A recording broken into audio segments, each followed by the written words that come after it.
Welcome to the MetsBlog Round Table, brought to you by RAM. I'm Matt Cerrone from MetsBlog.com, and I'm joined by Marc Carig from Newsday, Pete McCarthy from WOR, who hosts a great show before and after every game, and Anthony DiComo from MLB.com.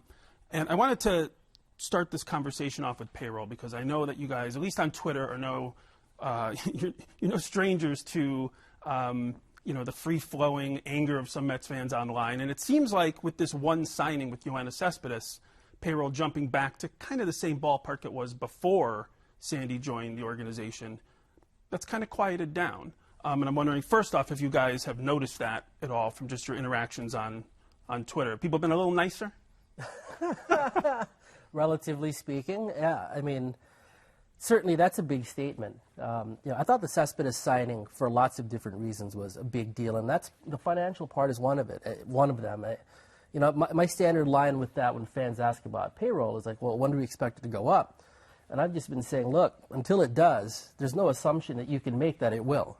So it has, and I think that's a big moment for the franchise, in my opinion. So, and also the way they did it, as far as the player they got at their price, I mean, that means a lot for them moving forward as well. So, yeah, I think it's quieted down a little bit for sure. And again, like it just goes back to what I've been saying before. There's really no assumption you can make about it until it happened. Well, to their credit, it happened, and so I guess we'll see how it goes from here. Yeah, that's exactly right, Mark. And we spent the first 3 months of this offseason essentially, talking about the goodwill that the Mets had earned with their fan base this season, and then talking about how they were kind of sweeping it away by not doing a whole lot this winter. All of a sudden, they did something big, right? They made a big splash. And like Mark said, we've been going for years now saying, well, as far as the payroll goes, I'll believe it when I see it. I'll believe it when I see it. They can say whatever they want. I'll believe it when I see it. Finally, now, we see it, right? So, yeah, it's a big step. And I think it's also important to note that barring Cespedes opting out, which you certainly can't go forward thinking that's going to happen or assuming that's going to happen, payroll's not going to go down anytime soon. They've got all these arbitration guys who are going to get more and more expensive. It's still a relatively young team. You've still got the guys who you have under contract are going to stay under contract. So the payroll is not going anywhere. And maybe you do lose Cespedes a year from now, and you have that money, and you have to decide if you want to reinvest it. But for all intents and purposes, going forward, you can't assume that, and you have to think the payroll is going to be at least at this level for some time to come. Yeah, it's nice to be able to talk about a baseball team and not, financial issues or ownership. That's why we're starting with this, and then the subsequent conversations actually will be about baseball. Imagine that. Hey, take that. What's interesting to me is that, again, it's the one signing, right? So if they don't make the Cespedes signing, which I agree, like it played out perfectly, but if they don't do that, then everyone's going bananas again about, well, they didn't spend, and how come? Well, that was what was fascinating about this offseason. I think for the majority of fans, this was a successful offseason if Yoenis Cespedes was on the roster, and a failed offseason if he wasn't. He was the guy that had all of the attention of the fans, that the fans vehemently wanted back on the team, and that was going to be, hey, is ownership going to step up to the plate or otherwise? I thought, they made solid moves otherwise. They still would have been a team that, is probably the favorite in the NL East, barring Cespedes having signed with the Nationals. Yeah. But that was going to be the litmus test from the average fan of where ownership is and whether or not they're going to make this team a winner. So now the question is, okay, so there's the payroll conversation, but then also as it pertains to the regular or during the season, right? So they added $15 million or so, let's say last year during the year with the acquisitions they made. I think they'll need less, hopefully, come this summer. But what do you think is available in terms of midseason acquisitions, considering now they're at this sort of 140 mark? I mean, what does that mean? Well, I guess we'll take it. Let's look at it from the other side. Or is it again, wait and see? Well, last year, obviously, let's go back to July. Look at all the talent that they shipped out to bring these pieces in, okay? Those guys no longer exist. That layer of prospects right below that, in that sweet spot where, these are guys that you can deal, they're attractive because they're close to the majors. I don't think it necessarily exists in that same level anymore. So I think part of the equation here isn't necessarily even, okay, how much payroll can they take on? It's how much talent can they actually part with at this point, because the last year they had plenty to deal from, right? They had a high stack of chips.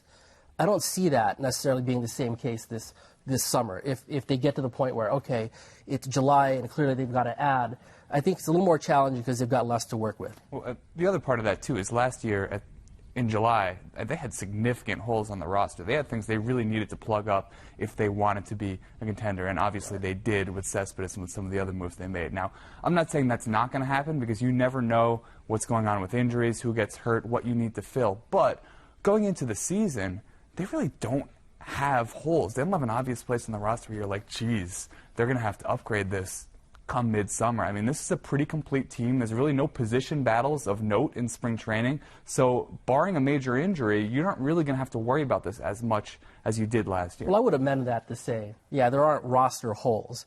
I think, though, when you look at the players on the roster, it's very clear that they've, again, prioritized bats over defense. And you can go all around the diamond and see if there's a weakness here. There are no roster holes. There's no glaring need. But certainly the defensive side of the game is somewhere they're going to be lacking. And I think that was a calculated decision. They chose, again, we're going to go offense over. Right, and that certainly helps, and that's certainly part of the equation. But, I guess, there are no roster holes, but certainly there's some parts of the team where you look at and say, okay, maybe that's something that they can improve upon, depending on how it goes. That's this year. Going forward, right, beyond this season, there's the issue of all the pitchers coming on and all those things. So that's something to keep in mind. I mean, what's your feeling on whether they'll keep those guys, and how do you think that's going to play out? Because that does kind of come up, right? In a year from now, there's going to be conversation about Harvey. No, I mean, that's the first one. Right. And if you look at star pitchers that have been dealt over the years, it's been that offseason 2 years prior to free agency. And for Harvey, that would be next offseason. Now, it's not a must that you trade him then, but he would drop a lot in value by the time you get to, 1 year out of free agency. We've seen that in the past. So I think you have to make some kind of determination, probably this spring training, perhaps, maybe into the season, as to whether or not Matt Harvey is going to be amenable to a long-term deal, and, whether or not you think you're going to be able to keep him in 2 years. And it's not just keep him. I mean, you have to be able to keep the Syndergaards, DeGroms, the Wheelers, d'Arnaud's, Duda. I mean, these are all guys you have to make decisions on, but Harvey's the biggest, and I just think if you look at next year's free agent class, it's Steven Strasburg, and the second best free agent pitcher is probably Brett Anderson. So think about what you might be able to land in a Matt Harvey deal. I think it's certainly something you have to weigh all your options, and that starts soon. That being said, Pete, I think you're making a mistake if you focus solely on Matt Harvey, because we all know for 1,000,001 reasons that he is very unlikely to re-sign here. So, you do have to get into those discussions where do we trade him with years left on his contract? Do we go down that route? But I think this winter you have to start looking at some of those other guys. And is Jacob deGrom amenable to that type of thing? Is Noah Syndergaard amenable to that type of thing? Maybe not Steven Matzelin because of his injury history, but certainly those other two. And I think you have to look at it more as a collective with all those guys as opposed to just Matt Harvey and saying we're going to base our decisions based on what this guy does. Well, like most things financial, to be continued. Thanks for joining me, guys. Remember, bookmark SNY.TV and MetsBlog.com for more roundtable videos and full coverage of Mets spring training in Port St. Lucie.